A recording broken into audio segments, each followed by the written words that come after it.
Welcome to Ditch Digger CEO today. We've got an amazing guy on board here to talk to listen to, and to understand another great story. Andrew Thomann is family's a friends of mine for years, as they're in the paving business like I am.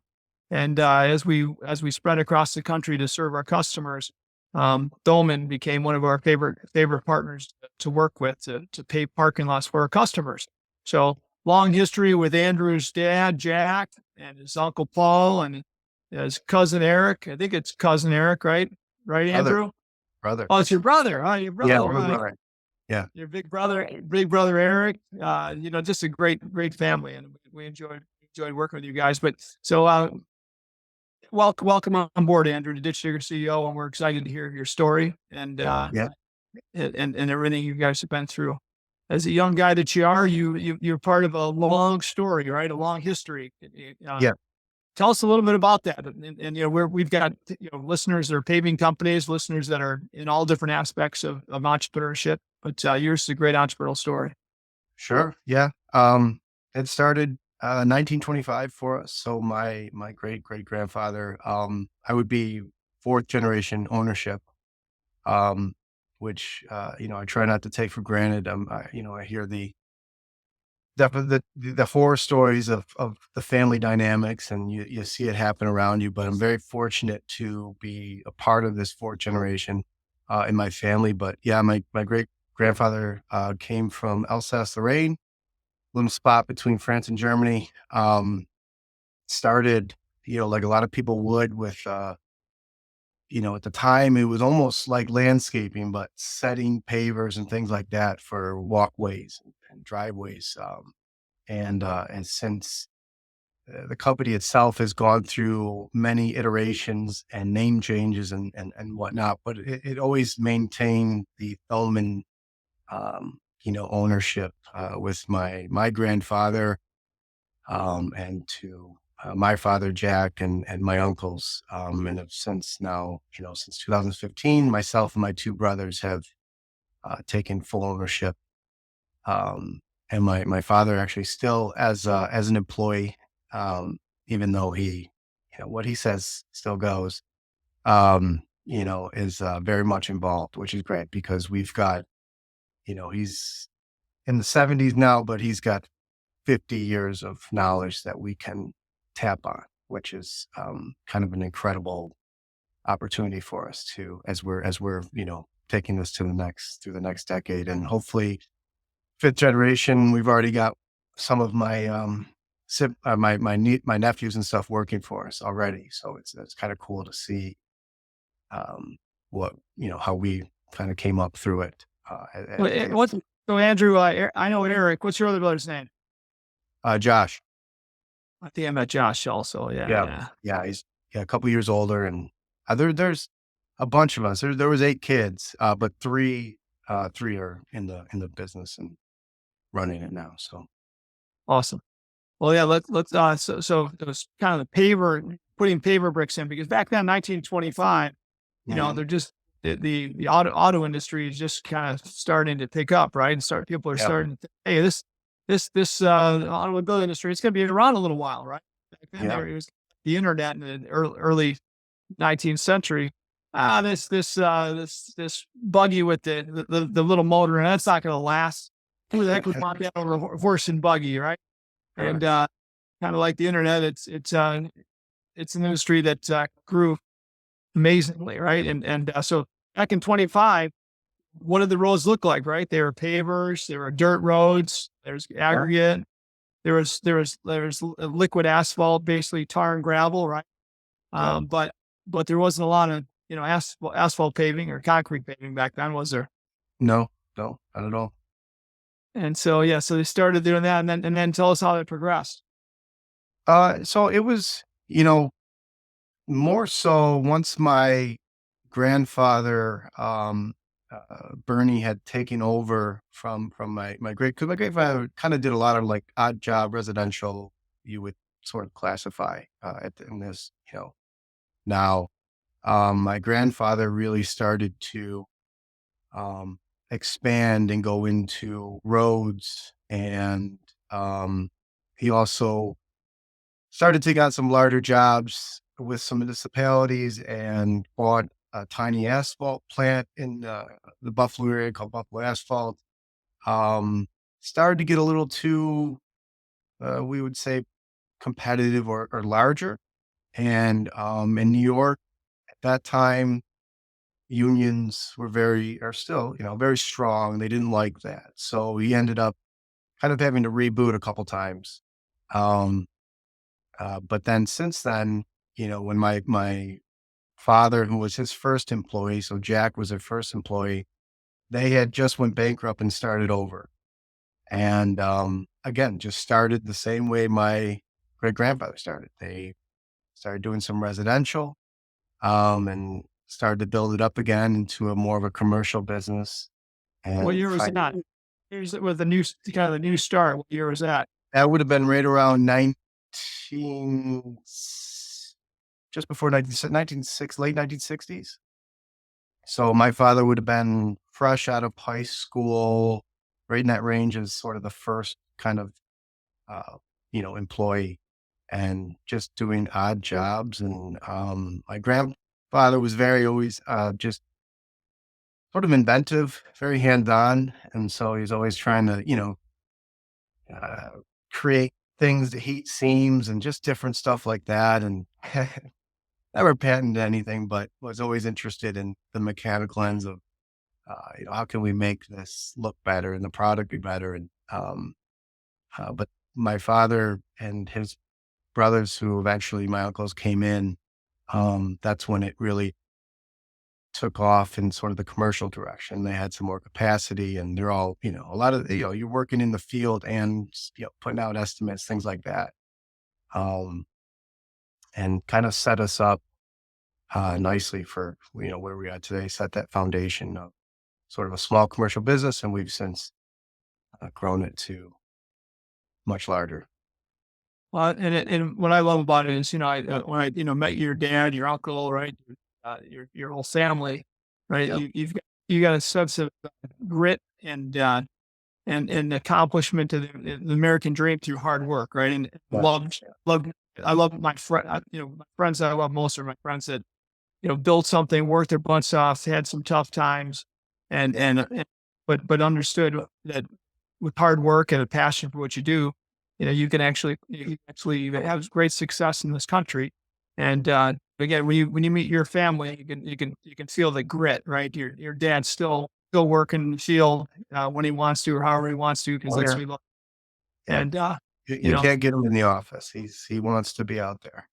yeah, I remember. I So, remember that.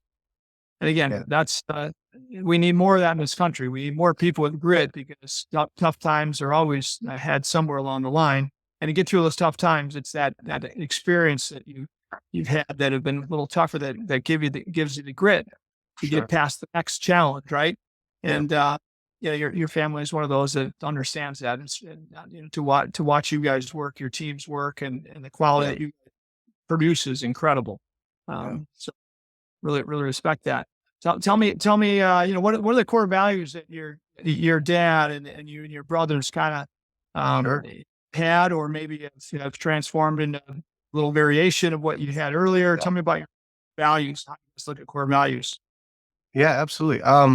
Yeah, I know I attribute those definitely coming directly from my father in terms of having the biggest impact. And there was always, of course, work ethic and hard work was drilled into us at a very young age. I started when I was, that it was necessarily legal, but I was eighth grade summer. I would have been just turned 14, and I was on, the paving crews.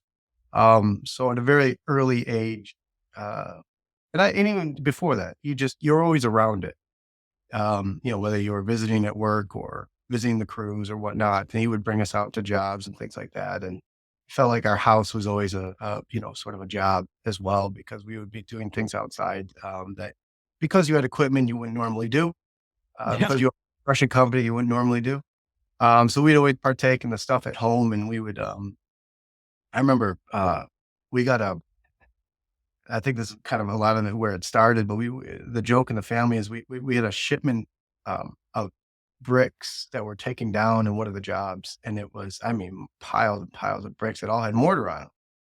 And each owner, my uncle and my father's, they wanted to repurpose these, um, and, you know, make driveways or patios out of them.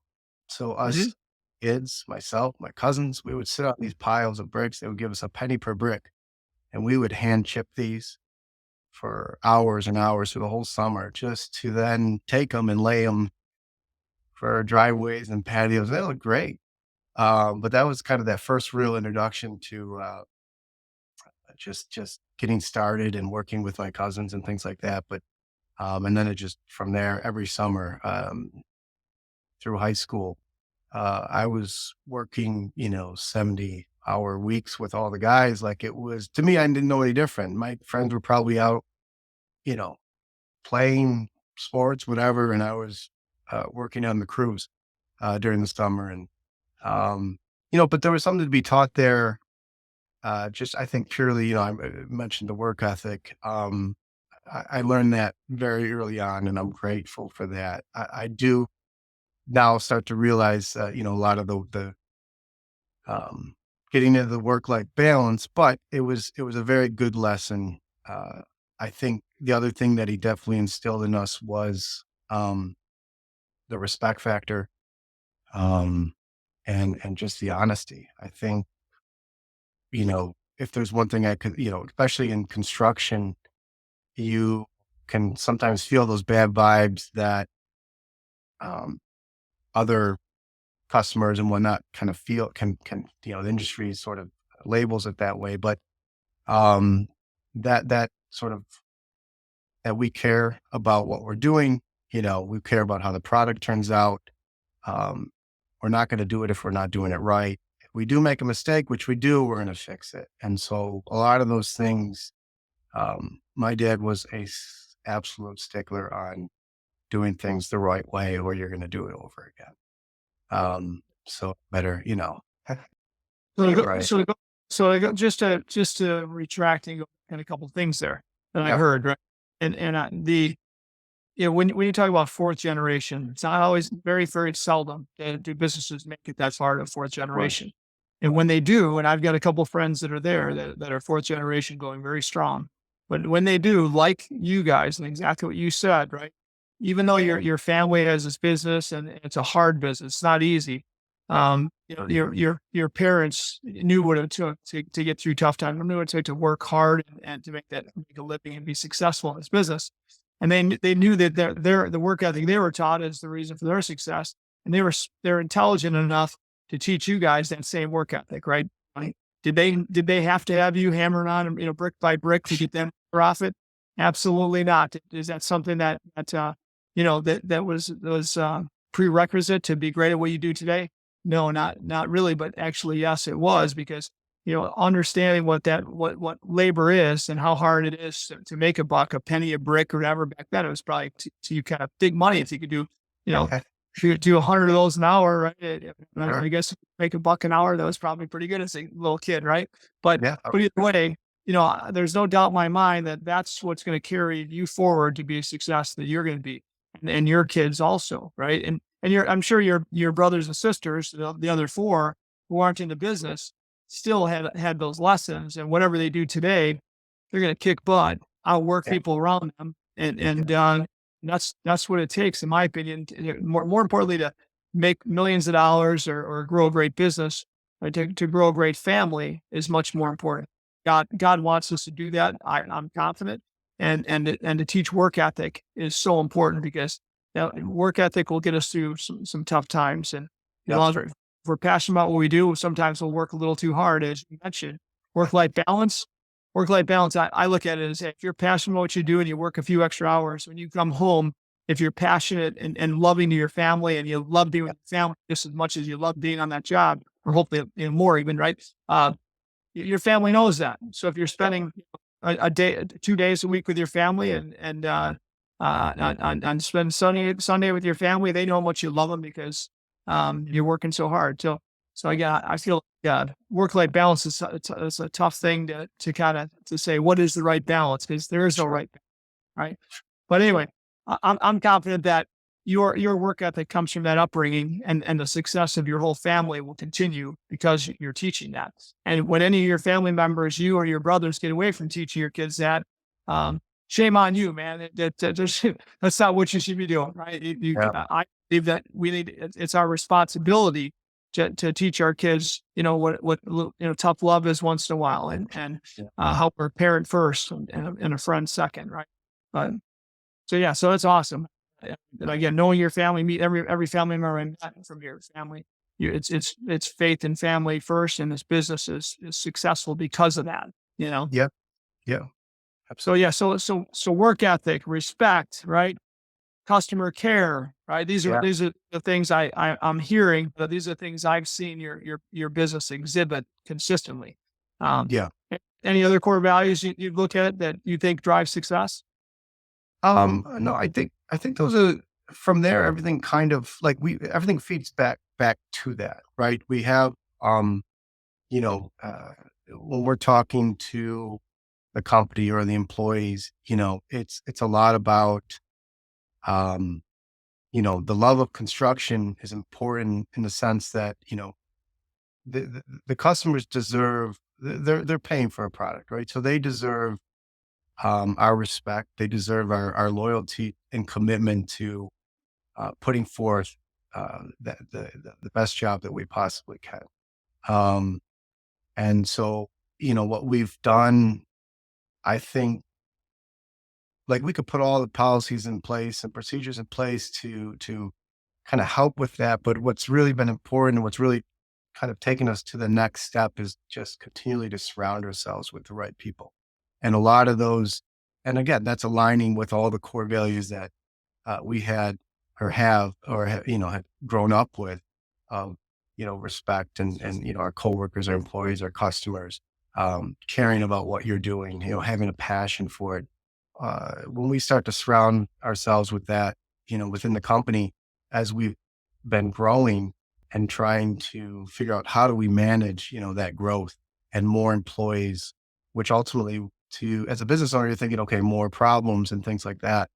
And a lot of that has been mitigated with just making sure that we are hiring, and adding people in line with what the company stands for, ultimately what we stand for. And um, that's helped tremendously as we grow. How do you guys stay on top of technology? I mean, when I think about what we do in our business, whether it be in the field or in the office, right? How do you guys stay on top of the best equipment in the field that's most productive, delivers the Uh, best, highest quality, for your customers, right? And then maybe in the office as well. Tell us about that a little bit. yeah. Yeah, the technology has been a tough one, been definitely a topic of conversation for us over the last 5 years. I want to say when we started to look into, we had a home built product from my uncle Paul, who's now in the in Raleigh area with Raleigh Paving, and at the time built an incredible home solution out of the just custom, but took he still built 20 years worth of inputs and stuff into, and that's what's basically drove. It always gave us a little bit of an edge because it wasn't necessarily an Excel spreadsheet or pen to paper, right? It was a full on custom estimating software that um, and job costing and things like that. So at the time, it was very cutting edge, but um, has since been antiquated, and now we started 5 years ago to build a new solution for our business that would take us into the next couple decades. Um, and yes, that has been an absolute challenge and trial and error and trying to figure out what works. And, what we noticed, I guess, in this space, in this industry, is that the biggest thing we felt was lacking was software, to be honest. A lot of larger market segments in the sense of like, say a general contractor, right? Ones that are not self-performing the work. There's still to this day like a ton of software, very good software right? Very uh, user friendly, mobile, uh, fairly inexpensive, things that you can dial into. And it doesn't necessarily have to be completely custom to you. But every time we would try those scenarios out, they would ultimately fail because we're the specialty contractor that's self performing Hmm. and not managing, right? Just somebody else. Yep. So, uh, and especially I think in paving, it's just very unique in that sense, different than say HVAC or electrical or landscaping. Um, Sure. so again, we would just it posed all those problems and nothing out of the box would work for us. We tried multiple different things, spent a lot of money doing it. And we ultimately just decided we're going to die on this sword. We're going to build our own. And if that's going, and it's either going to be the greatest thing we do in life or it's going to be the worst. And after almost what feels like all 3 years, we launched it, a couple weeks ago. So, the jury's going to be out as to how everything goes, but it's everything that you would dream of. It's the electronic, timesheets, things coming in, real time from the field, setting up your appropriate cost codes, the estimates feeding all those values, everything kind of works together. And so, um, without getting into all the details, we're hoping that this is something, it's nothing else that's going to allow us, um, instead of worrying about, right, how do we input this and enter this, we're now actually taking the data that we're getting and analyzing it and managing it. Like it's just a big change. We can Yeah. actually, build insightful, valuable reporting. So it's kind of exciting, right? There's a lot of potential and different things that you can look at now um, with this, with the software that's going to give us some capabilities. So Yeah, I know we've been through a lot of the same stuff, right? So we a lot of the stuff that you use for accounting and let's say payroll doesn't marry that well with estimating and your CRM, yep, right? Customer relation management as well as what you like, and project management as well as you like. So sure, we've gone through a lot of the same stuff, and I know we didn't build our own. I think we've um, kind of helps. Our team has helped morph a few together, and I think they've got a solution they think is pretty good that we yeah, use across the board for all our companies. But uh, it's probably not as streamlined as what you're talking about. So once you have that built and you proof it as successful, and you say, all right, this is the best, right? Um, you plan on rolling it out to others and making a technology platform, a company that basically a separate entity that serves not just yeah. you.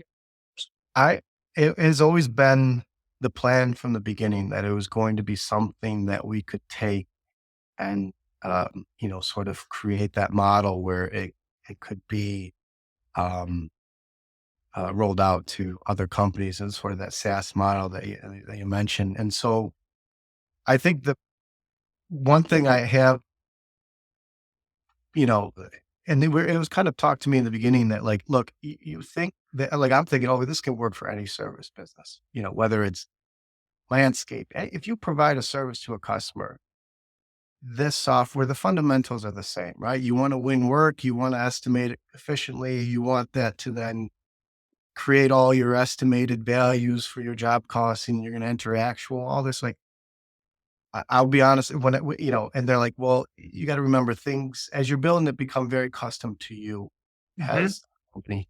And so what I found is that this is for this is for paving and site contractors in we'll call it a commercial space. So it is very specific to the market that I'm in, but it is a Yeah. very big market. And it Yeah. is a market that just does not have software that is, adequate for our industry, at least that we've I found. I agree. I agree. And again, the software, if it's built right for industry, is gonna do well. And Yep. I want you to follow up with a call with Austin and talk about his experience in building Yeah. the SaaS product that him and our team have built. That's Yeah. really doing well. A lot of pain for the first few Sure. years Yeah. and a lot of money. way more investment in cash than we thought it would, right? Now it's Yeah. an amazing product and scaling globally. So we're very, very blessed that That's amazing. we went through all the, the tough times with it and Sure. today product. So either way, I think you and him sharing experiences there could be beneficial to both of you. Yeah. What Absolutely. about think about then we look at the field, Andrew. In the Yeah. field, I know I talked to you guys originally when first we were doing business with you years ago, and we were in line and with really dedicating our biggest investments on the highest production, highest quality equipment instead of the what everybody else was using at the time. In many Sure. cases, it was better pavers, better milling machines. Yeah. A lot of people were investing, and we were early, and I think and you guys were as well. Tell me about that experience as you've grown up in the business. How you guys have looked at that? Sure. Just like in specific to the equipment that we're using and Yeah, things yeah. like I that. mean, what I saw in you that I believe is important is some people just look at the price tag on the job. Hey, it's the same size, it does the same job, and it's 20% less compared to Right. maybe in some case that cat piece of equipment that's again 20% more, Yeah. but actually resells 10 years later for 30% more Sure. and it might be 10% more productive on a daily basis to use, right?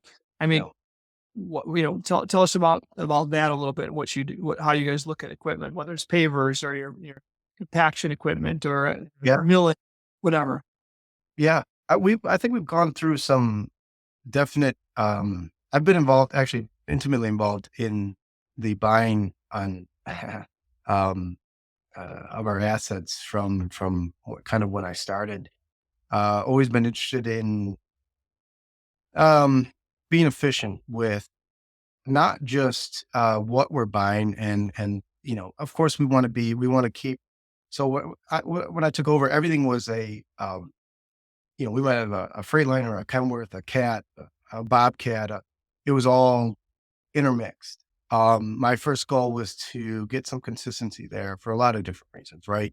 You become more efficient with your service department and buying the same parts and understanding the same complications that you're having. We started to become a little more brand loyal, right? Um, we primarily run Bobcats for our skid steers. They've been workhorses for us. We have this model here. We can never have too many skid steers. Probably have in the 30s. They're just um, a great machine for us. We started to introduce the Cat skid steer, which has also been equally a really good machine for us, especially when it comes to the milling. And the we basically call it a mini 4 foot a mill on the skid steer. A lot of our small milling, with that, and of course that works well with the larger working mills, the 4 foots, the 7 foots, things like that. Which we still as a company subcontract that part of it, but um, a lot of our trucks, like, dump trucks have been, primarily Freightliner or Kenworth. We've kept pretty specific there. But I think a lot of where I've noticed, and this is, I think, a lot to do too with just where the economy's headed and where we maybe had oh, one or two mechanics, and a lot of the stuff would get outsourced, right, to um, other companies to get the work, uh, get the equipment worked on. So our model was, okay, we're just going to consistently buy new, and Mhm. hopefully we won't have some of these problems and keep everything updated.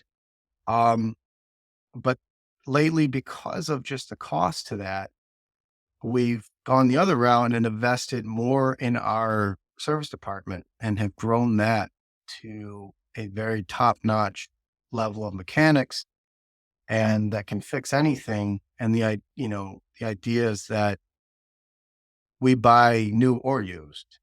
Doesn't really make a difference, just depends on what works for us and what the price tag is and things like that. But still, I mean, that idea of always having consistent um, brands has really helped, right? Streamline the repairs and things that go wrong. But and our pavers have always been we've always been loyal to Cat when it comes to the paver. been an absolute work for. It was a Barber Green when we started, kind of, but have it's been a cat paver since. So You guys don't invest in nice pavers like the Weilers or Leeboys or whatever?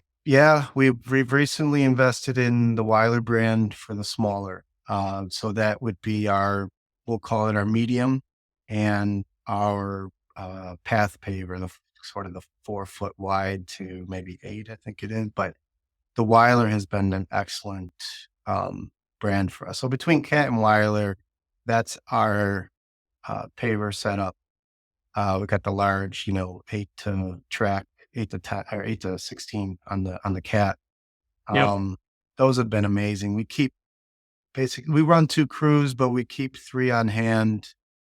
Always have that ability to, if one goes down, and cycle them in and out.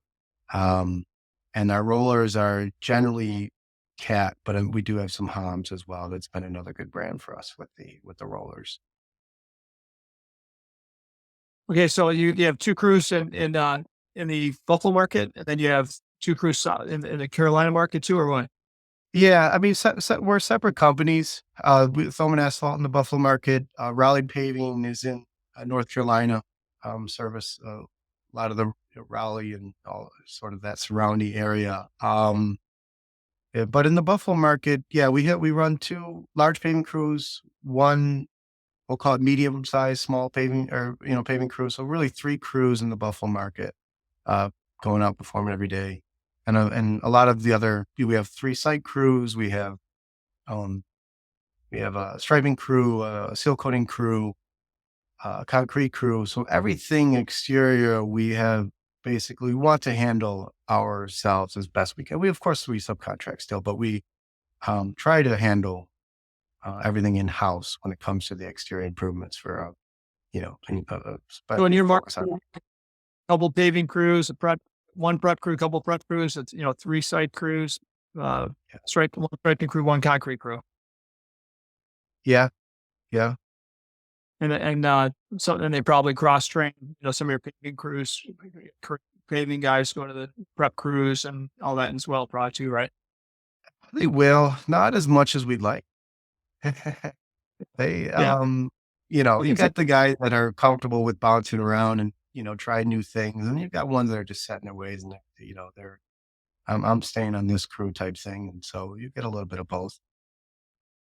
And so, if you, as far as how many teammates all together, Yeah, Buffalo?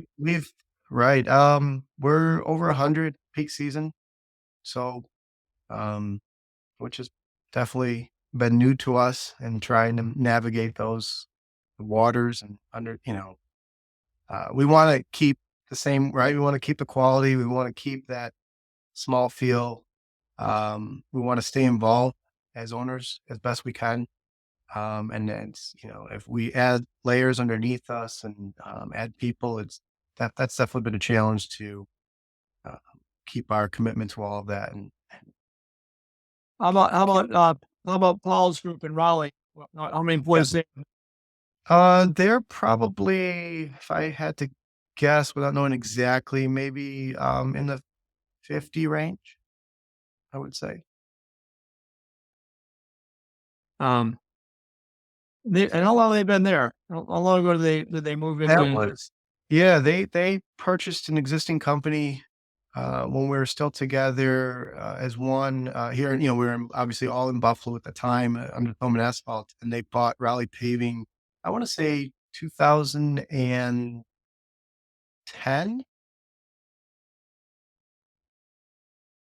And they've grown it nicely and all that, like you guys always do. Yeah, yeah. No, my cousins have since sort of taken over there, just like we have, as 4th generation, and my cousin Joe and Dan and Steve, and the 3 of them are kind of doing what we're doing here. Um, they've stayed a little bit smaller, but they're lean and mean. They're a good company. They've done very well. Awesome. Do you guys market together and stuff? No, not really. We share ideas. We network together. We've found it to be just very difficult in the sense that, like, their market is so different than the Buffalo market. And I think that's true for a lot of construction is, the local markets are very unique in a sense. So I mean, of course, the fundamentals are the same. So we talk about those things, just business in general. But the Cool. market has been separate.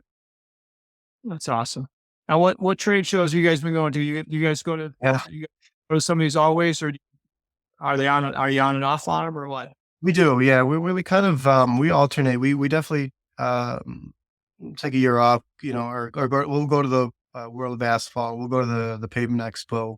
That one I'll be going to coming up in Nashville this year. I might take a couple years off here and there, but we also always try to every year send a different group of employees. Um, so we've been doing that the last couple years to just give them a little, uh, you know, time away from work, but at the same time, learning some new things and meet other people in the industry. So Yeah, and they've fragmented a bit with the conferences, right? With yeah, the NP, NPE and what's it, paybacks or whatever, right? They're kind yeah, of yeah, fragmented a bit. Payment Expo is that's coming up in Nashville, or is that? yeah. End of March. That's coming up soon. Yep. I didn't even know that because they they just say had they just went to World of Asphalt. That would have been maybe February, and now the National Pavement Expo is coming up in end of March for next. what was the one in I was in Tampa. I thought that's That was, I think that was well, World of Asphalt. That was that's gonna be in Tampa again. I think next next year, right? year. I believe so. Yes. Yeah. Yeah. We had some employees go down for that one this year as well. World of Asphalt. So Awesome. When you look at the future, right? yeah. The future of Thomann, how long do you want to be leading it, and then what's been kind of the history of handing it off to the next leaders? I think. Um. Well, hopefully. So my father, who obviously very still much involved in his mid 70s now. I kind of always joke with him, hey, when are you gonna kind of we don't want him to, selfishly, but at the same time, it's like, hey, you deserve to take a little more time. But for him, he's like, is if I still enjoy it, I'm gonna still do it. So we don't argue with that. Can't fight that. It's a good motto for it. Um and truthfully, we still rely on him very much. So it'd be interesting to see. My mindset is like, hey, when I get into closer to my 60s, I'd like to hand it off. And I think maybe we all say that. But if you're still enjoying what you're doing, maybe I can see myself going well past that. Who knows? But we do got a lot of younger generation coming up. We all have a lot of kids. I've got 5 boys, all under 8. Um, my brother, 2 years older than me, has 7, 6 boys, 1 girl. My other brother, Eric, who's another partner, he has 6 kids. So we've got some crews coming up, and hopefully some of them will take some interest and want to do what we did. And but I think it's different, right? Because uh, they won't start at 14 or 15 or 16. It's a little different in the sense of when they would start, but I don't doubt that they'll have perspective and knowledge that we could never have Well, dreamed oh, don't be afraid to start them at 14 and 15 because of. we have to True. do that, and I think Yeah. it's don't listen to what everybody tells you, in my opinion, Yeah. because Yeah. yeah, I think teaching them work ethic and grit at a young age is important, and I disagree with where the country's going, where it's almost illegal, right, to start to have a kid working in Yeah. 14 hour construction crew, but as long as you put them in a super safe environment and they understand safety first, Yeah. I believe it's a great thing, so my opinion, right? My grandkids are going to be working in the field when they're very young, and my kids might fight me a little bit, but I don't think so.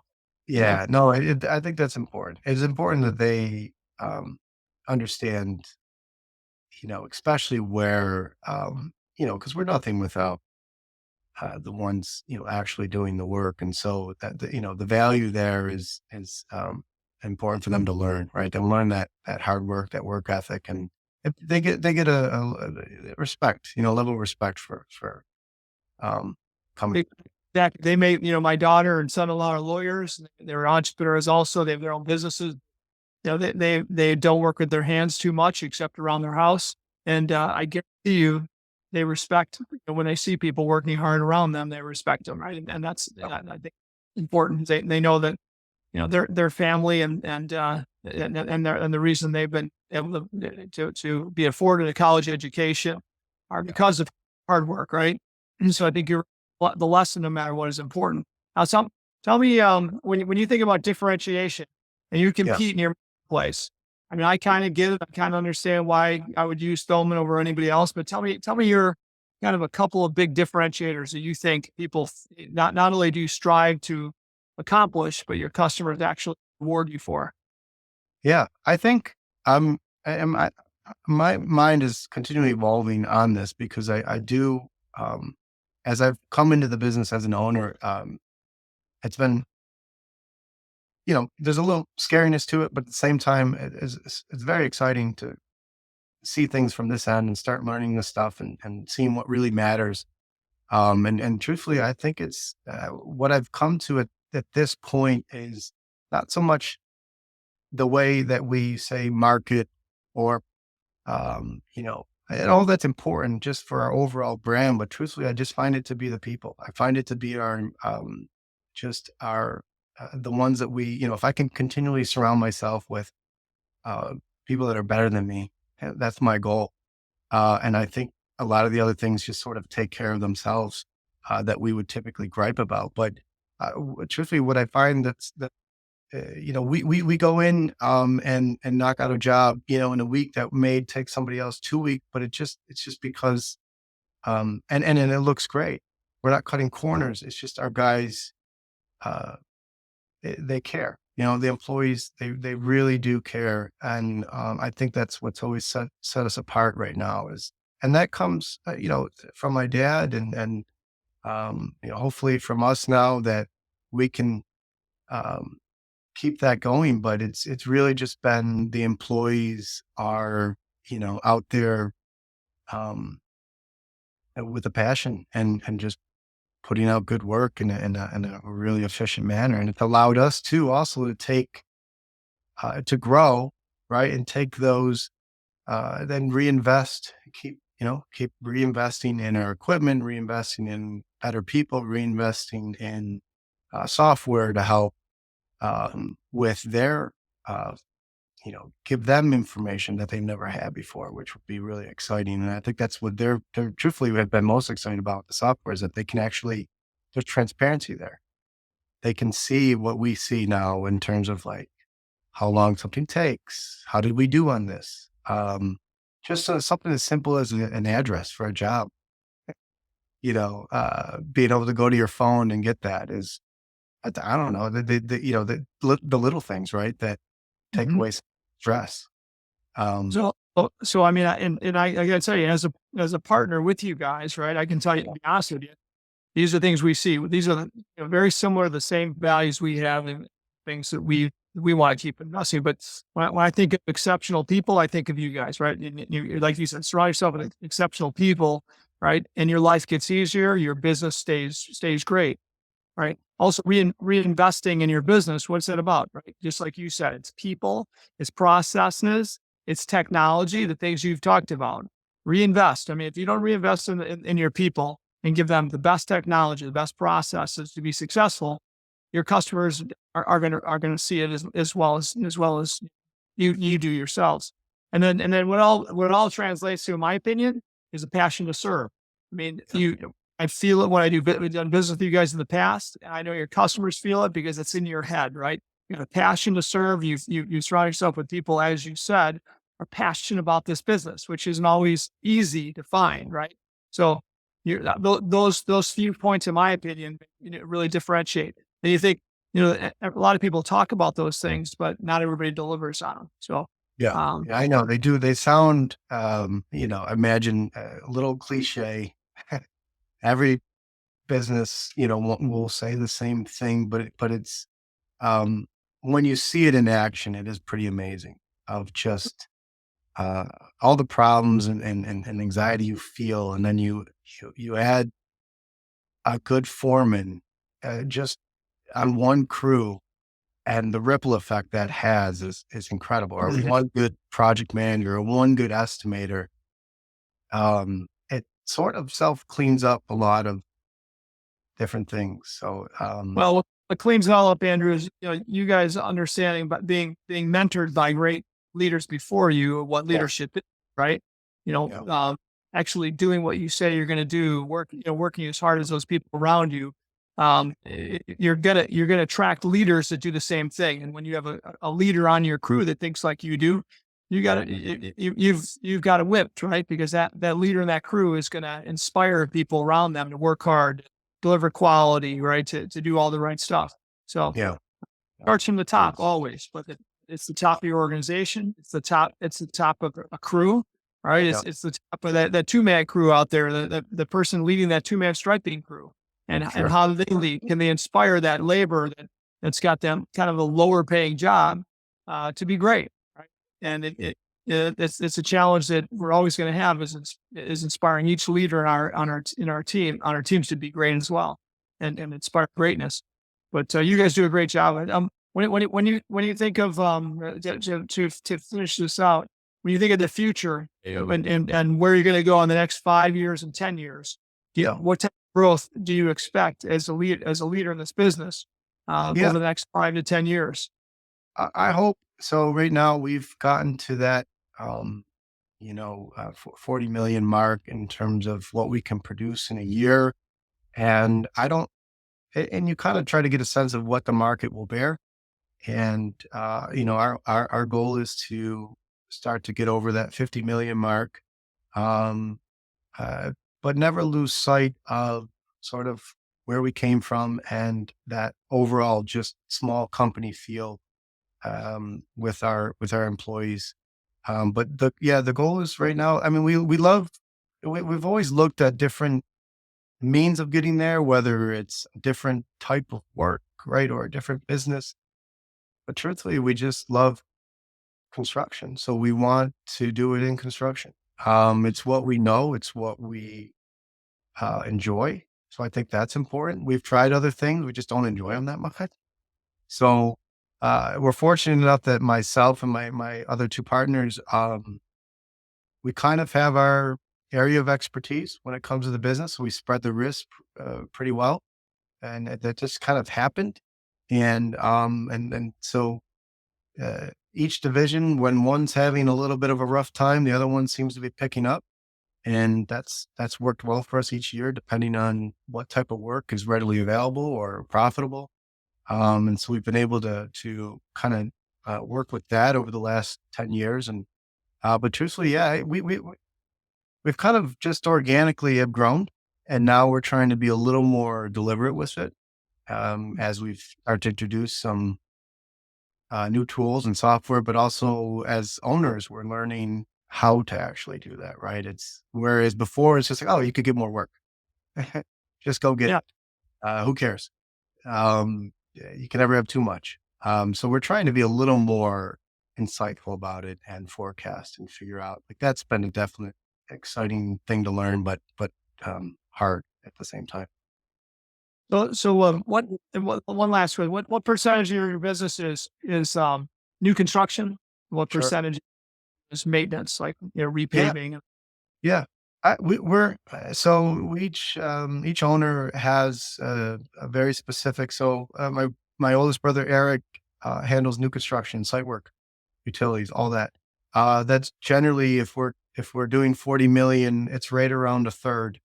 And then, Josh, other partner, is handling all of the, national and local GC work. So anything where we're a sub and we're doing, whether it's a Walmart or a local school for general contractors, we're handling all the GC.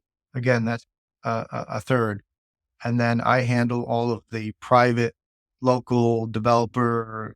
If you're a business owner, you have a parking lot, and that's another third. So it's kind of, and those will fluctuate a little bit each year. Well, one might be up a little bit and the other might be down, but generally speaking, it's all kind of just kind of happened. And so helps to, um, where one part of the economy might just be lagging, the other one seems to pick up.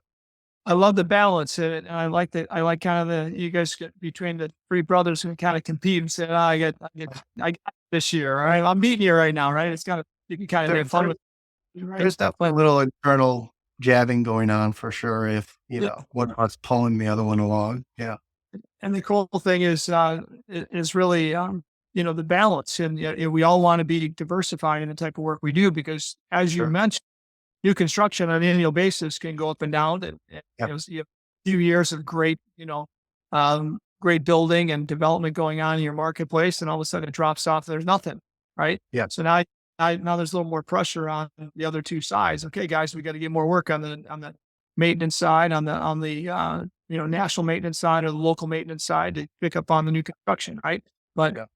I like hitting your balance instead of all. I've got plenty of people I know in our business that are 90% new construction, right? And that's a dangerous place to be, as Right. you know. So, Yeah. It just off, kind of happened. that's a good, it's a good thing that happened, and you should, Yeah. Yeah. continue to think about that balance because it's important. Uh, so Chris comes in the end here, and I like Chris to ask a few questions if he's got any burning questions, and then Yeah. Yep. it goes over lessons learned through the podcast as well, Andrew. Yeah. Go ahead. Hey, Andrew, this is awesome, man. Really, really enjoying this. So I had to ask ChatGPT to figure this out, but to go to second generation is about a 30% of businesses achieve that. For Yeah. third generation, it's about 12% of businesses. Yeah. Fourth generation is 3%. Fifth generation is Okay. 1%.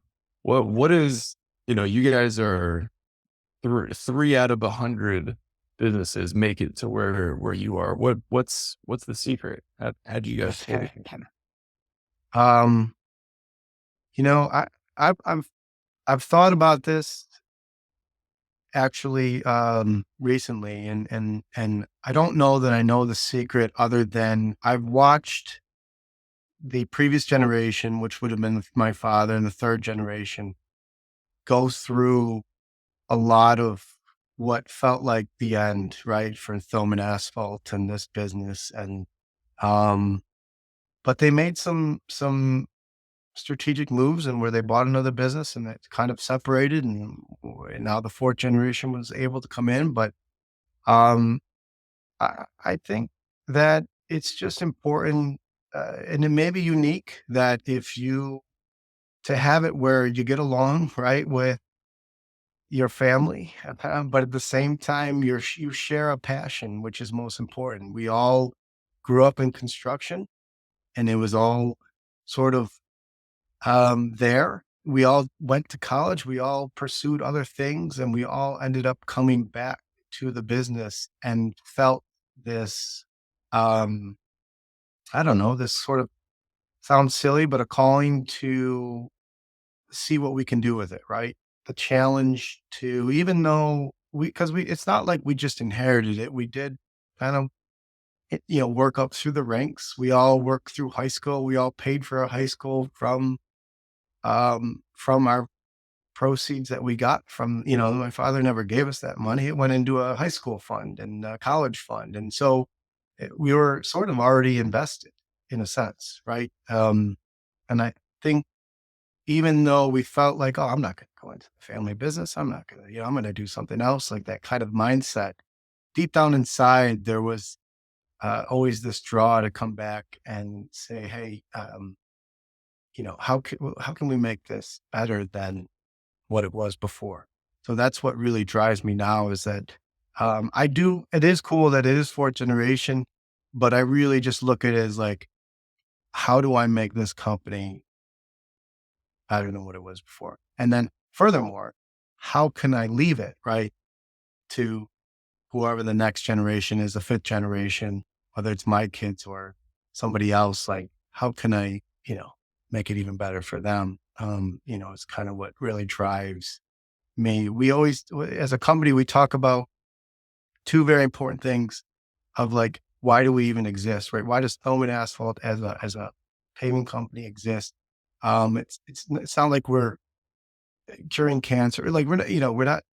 It's not this it great service that's happening other than for me it just really boils down to we love construction and we want to provide for those that we most care about, and this is what allows us to do that.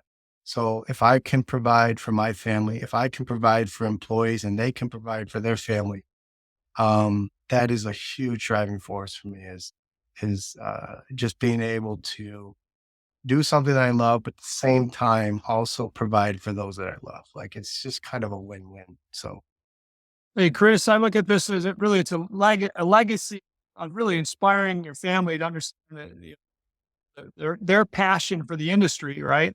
And then kind of the passion for what is American grit, in my opinion, that we're lacking in many ways in our country. But to inspire your kids to understand that the blessings of this gritty, fun, great blue collar business. yeah, You can go to college, you can be highly educated, but when you educate your kids on the joy of making a difference on a daily basis, like our business, it's not that I don't care. My it's the attorney still loves the difference we can make in my friends in my business that in our business that is like ours that are highly educated with PhDs and engineering degrees and everything else. They they they love the difference you can make on a daily basis in this really fun blue collar business. I feel yeah, like that's part of it, but it's the legacy. I think that you guys that you're leaving. Your dad's left to you. Your dad is leaving you guys, Jack, and then you guys are going to be leaving your kids. So the fun you're having and the passion you're having and the love of life you have as you come home every day, just excited about the job you did for your customers and the job you're going to do tomorrow. yeah, So, yeah, really cool. yeah, absolutely. Yeah, that's awesome. And it seems like, arguably the biggest reason that businesses don't last, 2, 3, 4 generations is inter-family conflict, right? Yeah, Yeah, we've all seen Succession. yeah, yeah. Do you have any recommendations for companies who are hoping to go multi-generational, how to, stamp out those fires before they kind of Sure. burn the house down, I guess? Yeah, I think, because of course, even if, I mean, it's great if you do all get along and it makes things easy.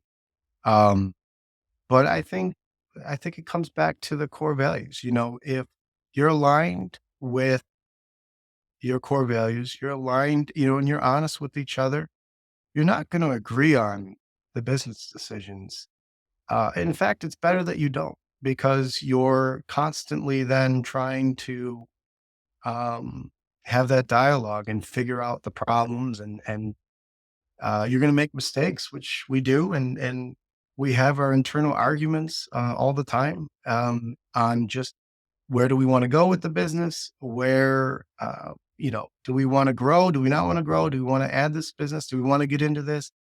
Um, Truthfully, we have never from the beginning been aligned 100% of the time with all of that. I think it's very difficult, but we are aligned with our core values. We are aligned with how we want to run the business, how we want to be as leaders. We are aligned with that. And those other things will, they'll eventually work themselves out, but they're not deal breakers. They're not, just because we disagree with, you know, not starting a fourth crew or, adding this person or, it doesn't change the fact that, you know, we still respect each other and, um, and of course it helps having success, but even, in some of the tough years, which you get, right? You get that turbulence.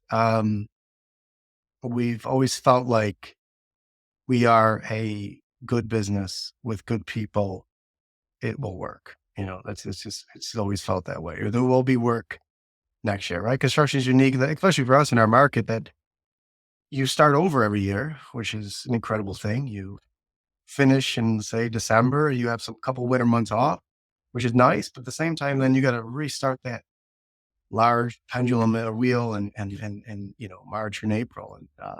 But we just always have the feeling that, hey, we're going to do it again. And I don't get a ton of anxiety from that, but yeah. So it's really been the core values, truthfully. That's awesome. Those are some powerful core values. Yeah, there's that Yeah. help you guys last. Hopefully they stay. So, yeah, still going strong after 4 generations. And you got you said the 5th generation. We do have already started.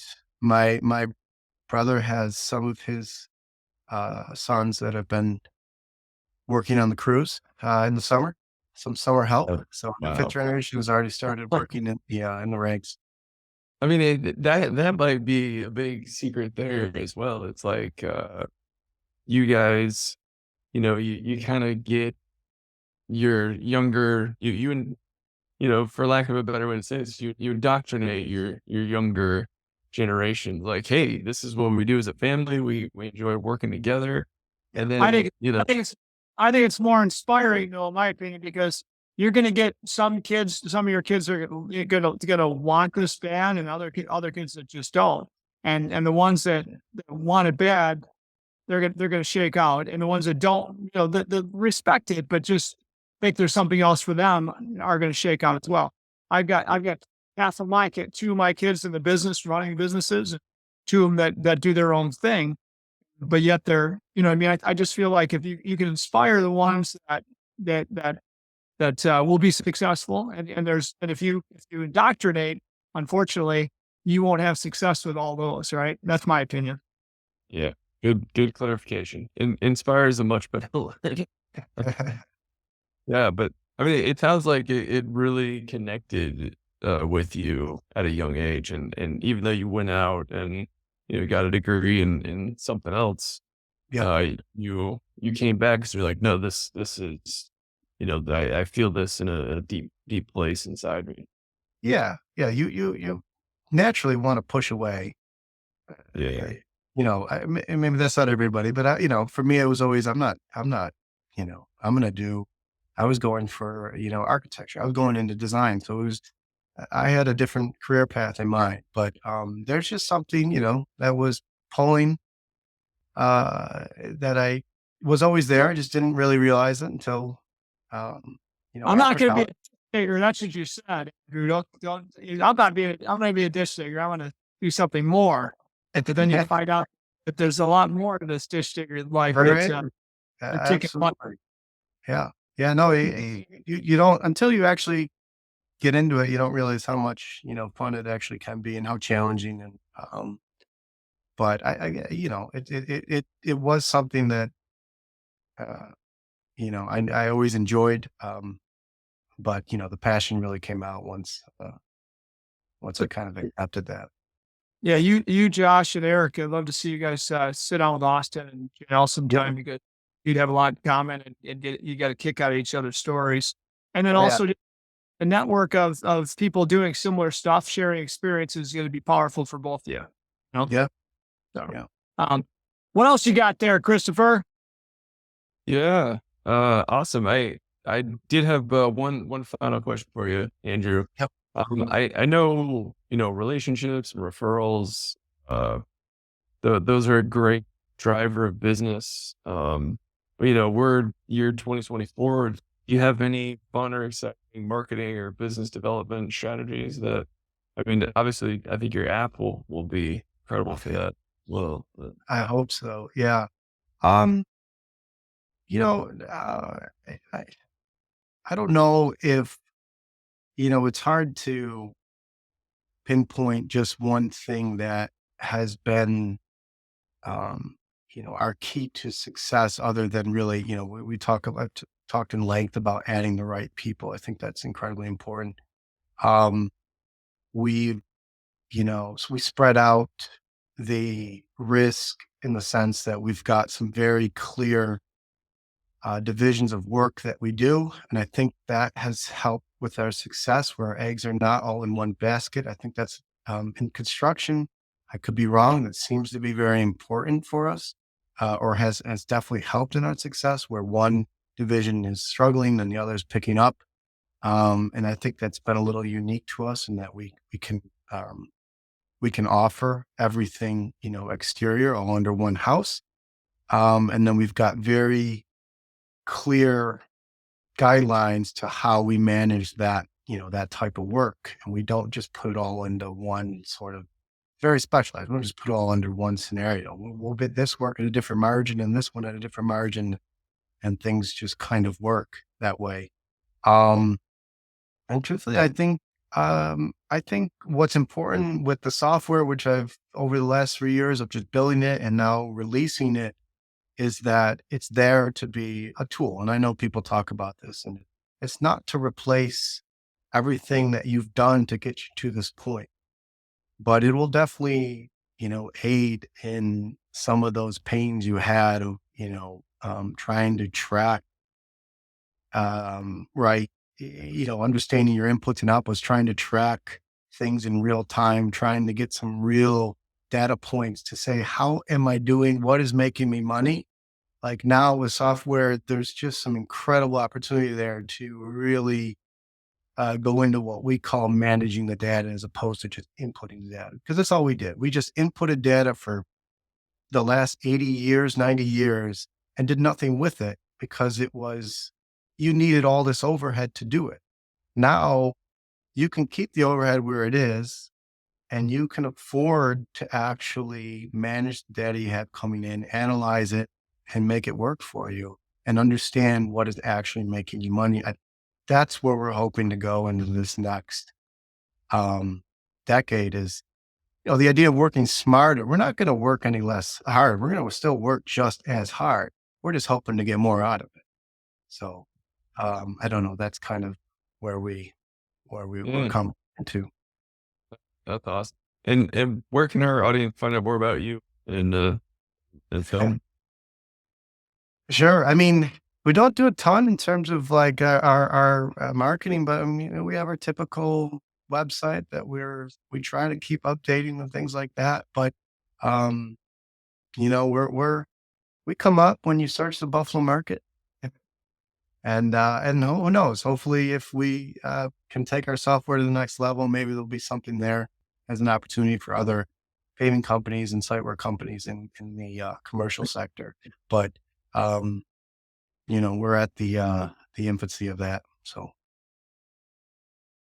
Well, Andrew, hey, thank you so much for being on today. I love seeing young leaders like yourself, and I know knowing your family is important to me because I know where your leadership comes from, and I love it. Love seeing it, and want to partner with you guys well into the future with my kids' generation with you guys, and yeah, and continue to move this industry to a better place. Right?